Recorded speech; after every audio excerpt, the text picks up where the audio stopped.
ایک باریک گیدڑ اپنے ساتھیوں سے کہتا ہے، یار یہ شیر کیسے شکار کر لیتا ہے، ہم ایسا شکار کیسے کریں؟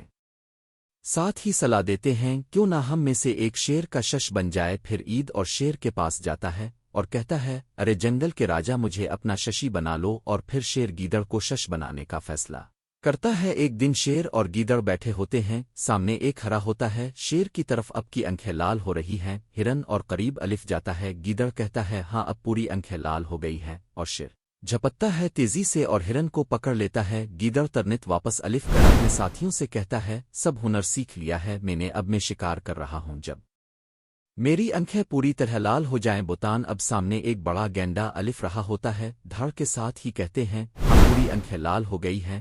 گیدڑ چپکتا ہے، گینڈا گیدڑ کو اپنے سینگ پر اٹھا لیتا ہے اور اسے پھاڑ دیتا ہے۔ گیدڑ پیچھے اپنے ساتھیوں کی طرف دیکھتا ہے اور کہتا ہے، حرام ہی منافقوں نے مروا دیا، ابھی آنکھیں پوری لال ہوئی ہی نہیں تھی۔